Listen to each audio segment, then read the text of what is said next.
الحمدللہ رب العالمین والصلاة والسلام علی سید الانبیاء والمرسلین اما بعد فاعوذ باللہ من الشیطان الرجیم بسم اللہ الرحمن الرحیم۔ محترم بزرگوں، محترم نوجوان دوستوں، ساتھیوں، محترم بہنوں، پیارے بچوں، السلام علیکم ورحمۃ اللہ وبرکاتہ۔ آج کی ویڈیو میں شب برات سے متعلق بیان کیا جائے گا۔ شب برات سے متعلق 4 نکات ہیں جن کی وضاحت اس ویڈیو میں کی جائے گی۔ نمبر 1، شب برات کا ذکر قرآن پاک میں۔ شب برات اس قدر مقدس ہے کہ اس کا بیان اللہ تعالیٰ نے قرآن پاک میں فرمایا ہے۔ چنانچہ ارشاد باری تعالیٰ ہے فیہا یفرق کل امر حکیم۔ ترجمہ، اس میں بانٹ دیا جاتا ہے ہر حکمت والا کام۔ پارہ نمبر 25، رکوع نمبر 14۔ یعنی یہ رات بڑی مبارک اور اہم ہے کہ اس رات میں اللہ تعالیٰ سال بھر میں ہونے والے اہم واقعات و حوادث لکھ دیتا ہے۔ دوسرے لفظوں میں اس رات کو بجٹ کی رات بھی کہا جا سکتا ہے۔ جیسے ہمارے ملک کا بجٹ ہر سال جون کے مہینے میں پیش کیا جاتا ہے، جس میں پورے سال کی منصوبہ بندی کی جاتی ہے کہ اس سال پانی کے لیے اتنی رقم، خوراک کے لیے اتنی رقم، بجلی کے لیے اتنی رقم، تعلیم کے لیے اتنی رقم، وغیرہ وغیرہ۔ اسی طرح مختلف سال بھر کے پروجیکٹ کا حساب کتاب کیا جاتا ہے اور سال بھر کے واقعات کی تفصیل شب برات میں فرشتوں کو دے دی جاتی ہے کہ اس سال کون کون پیدا ہوگا، کون کون مرے گا، کس کو کتنا رزق ملے گا، وغیرہ وغیرہ۔ اس مہینے کی 15ویں شب کو شب برات کہا جاتا ہے۔ اکثر لوگ کم علمی کی وجہ سے اسے شب رات یا شب برات کہتے ہیں۔ شب کے معنی رات اور رات کے معنی رات، یعنی رات رات۔ اسی طرح شب برات کے مطلب ہے برات کی رات۔ یہ دونوں لفظ غلط ہیں۔ اصل لفظ ہے شب براءت جھٹکے کے ساتھ، جس کے معنی ہیں چھٹکارے کی رات، کیونکہ اس رات میں اللہ تبارک و تعالی گناہ گاروں کو جہنم سے چھٹکارا نجات دیتا ہے، اسی لیے اس کو چھٹکارے کی رات کہا جاتا ہے۔ تو اس رات کو نہ تو شب رات کہیں، نہ ہی شب برات، بلکہ شب براءت جھٹکے کے ساتھ کہنا چاہیے۔ نمبر 2، شب برات کی برکت احادیث میں۔ حضرت علیہ السلام نے احادیث میں بھی شب برات کی بڑی برکتیں بیان کی ہیں۔ چنانچہ ایک حدیث میں آپ صلی اللہ تعالیٰ علیہ وسلم نے ارشاد فرمایا، جس طرح زمین والوں کے لیے 2 عیدیں ہیں، اسی طرح آسمانوں والوں کے لیے بھی 2 عیدیں ہیں، جو شب برات اور لیلۃ القدر ہیں۔ مزید ایک اور حدیث میں آپ صلی اللہ تعالیٰ علیہ وسلم نے ارشاد فرمایا، شب برات میں اللہ آسمان دنیا پر نزول فرماتا ہے، 300 رحمتوں کے دروازے کھول دیے جاتے ہیں، اور اللہ تعالیٰ بنی کلب، عرب کا وہ قبیلہ جو سب سے زیادہ بکریاں پالتا تھا، ان کی بکریوں کے بالوں کی تعداد کے برابر گناہ گاروں کو جہنم سے رہائی عطا فرماتا ہے۔ گویا شب برات میں بڑی رحمتوں کا نزول ہوتا ہے، بالخصوص رات کے آخری حصے میں، جبکہ اکثر لوگ غفلت میں ہوتے ہیں، رحمتوں کا نزول بڑھ جاتا ہے۔ رب کی رحمت پکار پکار کر کہہ رہی ہوتی ہے کہ ہے کوئی بخشش کا چاہنے والا کہ اسے بخش دیا جائے، ہے کوئی دینی یا دنیاوی حاجت والا کہ اس کی حاجت کو پورا کر دیا جائے۔ چنانچہ ایک پنجابی شاعر کیا خوب کہتا ہے، پچھلی راتی رحمت رب دی کرے بلند آوازاں، پچھلی راتی رحمت رب دی کرے بلند آوازاں، بخشش منگن والیا کارن کھلا ہے دروازہ۔ حضرت علیہ السلام نے شعبان کی 13ویں رات اللہ سے اپنی امت کی مغفرت کی دعا کی تو اللہ نے 1/3 امت کو بخش دیا۔ 14ویں شب کو پھر مغفرت کی دعا کی، اللہ نے 2/3 امت کی بخشش کر دی۔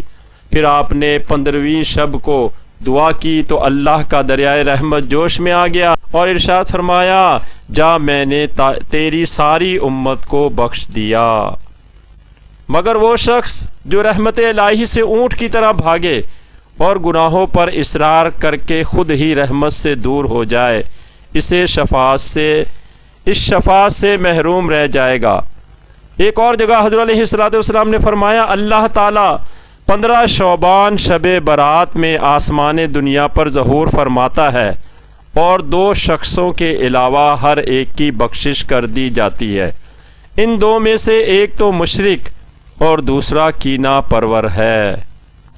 مزید ایک اور حدیث میں حضرت علیہ الصلوۃ والسلام نے ارشاد فرمایا، اللہ تعالیٰ شب برات میں ہر شخص کو بخش دیتا ہے علاوہ 6 آدمیوں کے، جو کہ یہ ہیں: نمبر 1 عادی شرابی، نمبر 2 عادی زانی، نمبر 3 والدین کا نافرمان، نمبر 4 رشتہ داری توڑنے والا، نمبر 5 آلات موسیقی بجانے والا، نمبر 6 چغل خور۔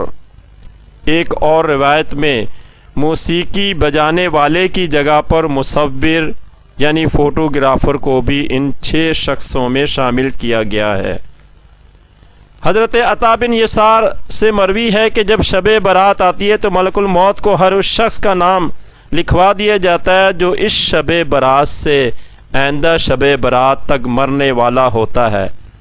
آدمی غفلت میں پودے لگا رہا ہوتا ہے، عورتوں سے نکاح کر رہا ہوتا ہے، مکان کی تعمیر میں لگا ہوتا ہے، حالانکہ اس کا نام مردوں کی فہرست میں شامل ہوتا ہے، اور ملک الموت اس انتظار میں ہوتے ہیں کہ اسے کب حکم ملے اور وہ اس کی روح قبض کر لیں۔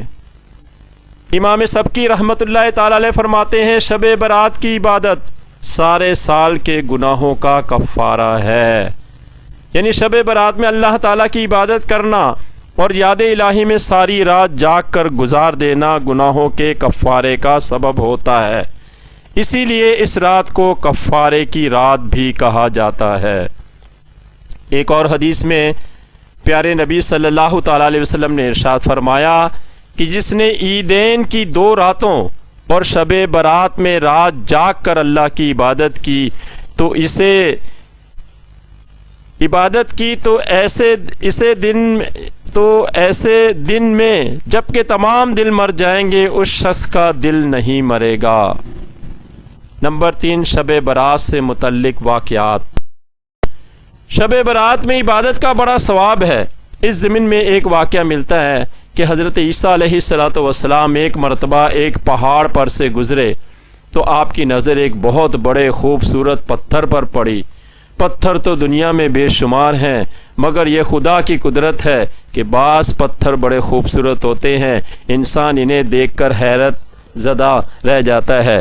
حضرت عیسیٰ علیہ السلام نے بھی جب اس خوبصورت پتھر کو دیکھا تو حیرت میں پڑ گئے۔ اللہ نے آپ کی طرف وحی فرمائی، کیا اس سے بھی عجب تر چیز آپ پر ظاہر نہ کر دوں؟ آپ نے عرض کی، جی ہاں۔ لہٰذا حکم ربی سے وہ سفید پتھر پھٹ گیا اور اس میں سے ایک بزرگ جن کے ہاتھ میں ایک سرسبز شاخ تھی جس میں انگور لگے ہوئے تھے ظاہر ہوئے۔ انہوں نے عیسیٰ علیہ السلام سے عرض کی، اے اللہ کے نبی، میں اس پتھر میں ہر وقت اللہ کی عبادت میں مصروف رہتا ہوں اور یہ میری خوراک کے لیے انگوروں کی بیل ہے جس سے مجھے ہر روز رزق ملتا ہے۔ عیسیٰ علیہ السلام نے ان سے پوچھا کہ آپ کب سے اس پتھر میں اللہ کی عبادت کر رہے ہیں؟ انہوں نے عرض کی، اے اللہ کے نبی علیہ الصلوۃ والسلام، میں 400 برس سے اس پتھر میں اللہ کی عبادت کر رہا ہوں۔ پھر حضرت عیسیٰ علیہ السلام نے بارگاہ الہی میں عرض کی، اے اللہ، اس شخص سے بڑھ کر تو کوئی بھی تیری عبادت نہ کر سکے گا۔ اللہ تبارک و تعالی نے ارشاد فرمایا، اے روح اللہ، میرے آخری نبی کی امت ہوگی، ان میں سے جو کوئی بھی شب برات میں 2 رکعت نماز نفل پڑھے گا تو وہ اس شخص کی 400 سالہ عبادت سے بھی زیادہ ثواب پائے گا۔ تو جو شخص پوری رات نوافل پڑھتا رہے گا تو اس کو تو نہ جانے کتنے بے شمار سالوں کی عبادت کا ثواب ملے گا۔ غرض کے شب برات میں رب کی عبادت کرنے پر بے حد انعام خداوندی کی بارش ہوتی ہے اور کئی برکتیں عطا ہوتی ہیں۔ چنانچہ امیر المومنین حضرت عمر بن عبدالعزیز رحمۃ اللہ تعالی علیہ ایک مرتبہ شب برات میں اللہ تبارک و تعالی کی عبادت میں مصروف تھے۔ آپ نے جب سر اٹھایا تو ایک سبز رنگ کا رکا کاغذ کا ٹکڑا ملا جس کا نور آسمان تک پھیلا ہوا تھا۔ اس پر یہ الفاظ تحریر تھے، یعنی خدائے مالک کی طرف سے یہ برات نامہ ہے جو کہ اس کے بندے عمر بن عبدالعزیز کو عطا ہوا ہے۔ یعنی شب برات میں عبادت کرنے کی وجہ سے اللہ تبارک و تعالی نے عمر بن عبدالعزیز کو بخش دیا ہے۔ نمبر 4، شب برات میں کرنے کے کام۔ تو ہمیں چاہیے کہ شب برات میں جاگ کر خوب اللہ کی عبادت کریں، نوافل پڑھیں، تلاوت قرآن کریں، قبرستان جا کر مردوں کے لیے دعا کریں کہ وہ اس رات میں اپنے پیاروں کے منتظر ہوتے ہیں۔ اسی طرح فاتح و نیاز کریں۔ یہ نہ ہو کہ جاگ کر عبادت کرنے کے بجائے گناہ کماتے رہیں، اور جو لوگ عبادت کر رہے ہیں آتش بازی کر کے ان کی عبادت میں خلل ڈالتے رہیں، کیونکہ ہر سال شب برات پر جو آتش بازی ہوتی ہے اس کا اسلام سے کوئی تعلق نہیں ہے، بلکہ یہ نمرود کی پیداوار ہے۔ تو مسلمانوں کو اس سے پرہیز کرنا چاہیے، لیکن افسوس کہ اس عبادت کی رات میں مسلمانوں کی مناسب تربیت نہ ہونے اور حکومت کی غفلت کی سبب سے عوام بالخصوص نوجوانوں کی کثیر تعداد اسے تفریح کی رات سمجھ کر آگ کے کھیل میں گزارتی ہے۔ رب تعالی سے دعا ہے کہ اے اللہ شب برات کی برکت سے لوگوں کو ہدایت دے اور شب برات میں جاگ کر ہمیں خوب عبادت کرنے کی توفیق عطا فرمائے۔ وما علینا الا البلاغ۔